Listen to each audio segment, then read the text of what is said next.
The NBA is changing right in front of our eyes. For these past couple of years, or I guess even longer than that now, the NBA has turned to a lot of flopping or just no real defense in general, which has really ruined the game for a lot of people. I know for myself, I don't really find enjoyment watching someone like the 76ers because of Joel Embiid. And I'm not an insane Joel Embiid hater, but you have to admit it does slow the game down when he's getting to the free throw line every time. It's the same thing with Giannis, sometimes OKC with SGA, and it's a lot, especially when it's the flopping. Like, I understand that some people are just good at drawing fouls. Like, Giannis is going to get to the free throw line because his game is inside the paint. He drives into the paint. Same thing with, like I said before, Embiid and SGA. But it's the flopping that gets to me, or just those plays that aren't basketball plays. But apparently in these last couple of months, things have started to change. The funniest part though is that I really noticed this just yesterday when I watched the 76ers and Bucks go head to head. There was a moment in the game where I was genuinely shocked that the officials weren't calling any fouls. Also, I noticed that the game was going by a lot faster. There weren't as many pauses, and it was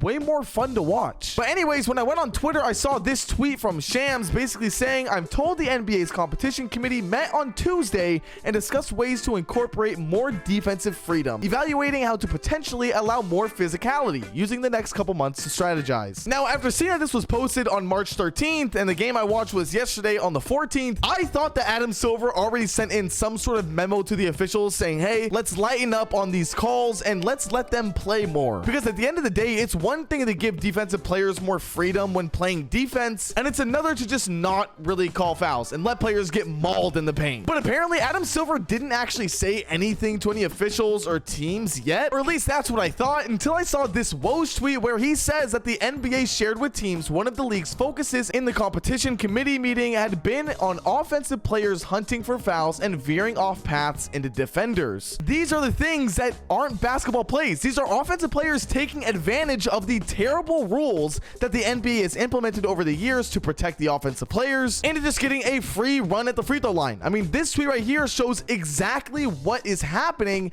and exactly what the NBA is trying to fix. With Patrick Beverley, as you can see, just basically running his body into Stephen Curry.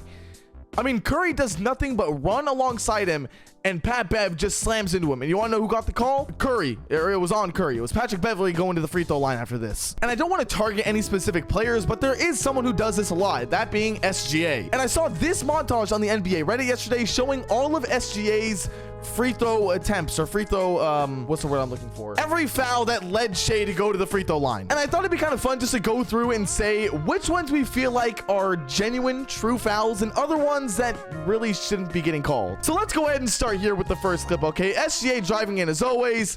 And boom, that's one foul that to me I don't think should be called. That's exactly what we just got done going over. I understand that this may have been a foul that has been implemented in the game for years and years and years, right? This may have been a foul call in 2001 for all I know. To me, this isn't a basketball play. I don't think that players pump fake and their basketball shot is diving into the player jumping into them. We saw this happen so much, I think it was 2 years ago, where every single player would either pump fake on the three and then dive into the defensive player that was jumping up for the ball, or someone like Trae Young who would drive into the paint, stop, jump up, and get the foul by, you know, the defensive player that was trailing them. So that's already one call that I do not agree with at all. Let's see the next one. Shea, of course, driving in as always.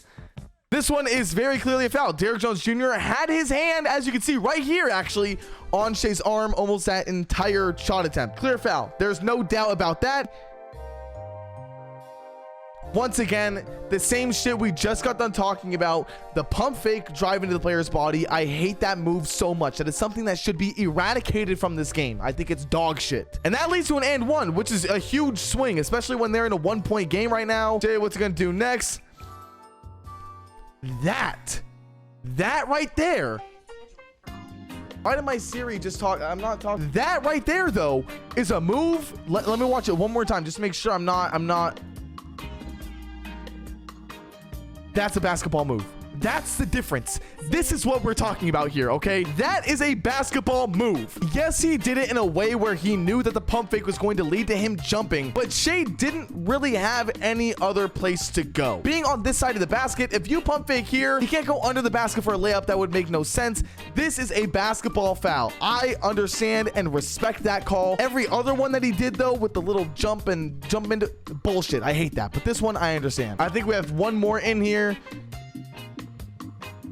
That's just the stupidest shit. I can't. I genuinely can't. I hate it so much. Anyways, so whether or not we think that maybe the NBA becoming more physical would affect players like SGA or other players like Giannis or Luka Doncic or Joel Embiid, that's up to you guys. Let you guys argue that in the comments below, because I do think we would see them drop a little bit when it comes to their free throw percentage. But then again, these players live in the paint. They're going to get to the line no matter what. I don't think the NBA becoming more physical and not calling fouls on players like Joel Embiid is going to mean that his average for free throw attempts per game is going to drop to like 5. He lives in the paint. The only thing that's going to stop is the flopping, and maybe some of those little tic-tac fouls won't be called anymore. But another article as well that I read while researching this entire topic was this one from Tom Haberstroh, which he actually talks about this one game being the Cavaliers versus Pelicans, where the Cavaliers didn't take a free throw in the first 3 quarters of their game, in which he linked an entire 1.5 minute video of the entire 3 quarters where there were no calls in these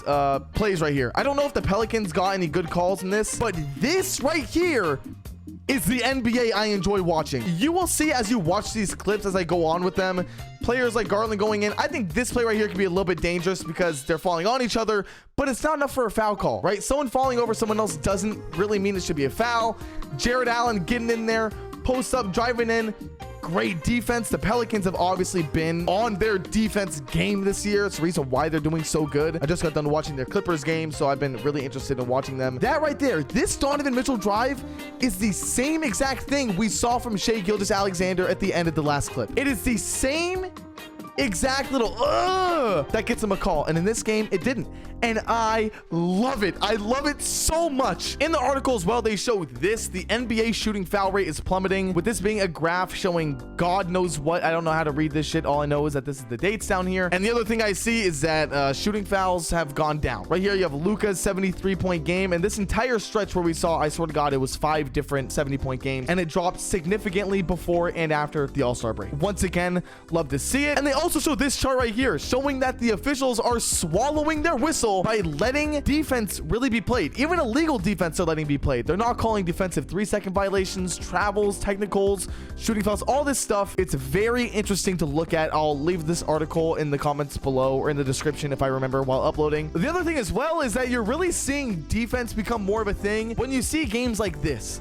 The New York Knicks, who are a great defensive team with OG Anunoby joining their roster, they held the 76ers to 79 points. Granted, the 76ers don't have Joel Embiid and have been a struggling team. I think even if you held the Detroit Pistons to 79 points, it's impressive. And it's not only impressive to do it once, but to do it twice. And in this game, the Knicks lost. Losing a game where the opponent scores 79 points. That is unfathomable in the year of 2024. It's insane. Anyways, moving forward, another game that really made me realize how much physicality there was in the NBA now was Lakers versus Kings, where we had Sabonis go in, and Sabonis, being a very physical player, knocked AD down. But this seemed like one of those moments where the officials just weren't really having it. And this is in that same kind of time frame where everyone started to realize what was happening. NBA University loved the fact that the NBA stealth-adjusted referees to allow more physical defensive contact. The hoops have been delightful lately. Just call the whole season like you call the playoffs. Simple adjustment, which I agree. And it wasn't only NBA Twitter or myself, I guess, that realized that there was a lot more physicality. Even Mike Breen, while commentating for the Knicks and Portland Trailblazers game, said the same thing. In the last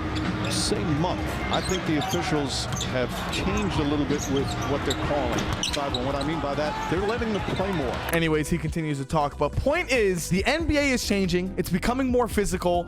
I'm loving it. I hope you love it. If you do, if you don't, let me know in the comments below. I read and respond to every single person down there. I want to make a video as well talking about if the NBA becomes more physical, who becomes a winner and who becomes a loser in that situation. Because some of these teams, like I said before, the Sacramento Kings, Sabonis is a physical center. He is someone who goes in there and throws elbows. Okay, there's no doubt about that. So the Kings would really gain an advantage from this. But there's some other teams as well that might not benefit from the NBA becoming so physical and calling less fouls. So yeah, I hope you guys all enjoyed the video. Be sure to like and subscribe, as it does help me out a ton as well. And I'll see you guys all in the next one. Later.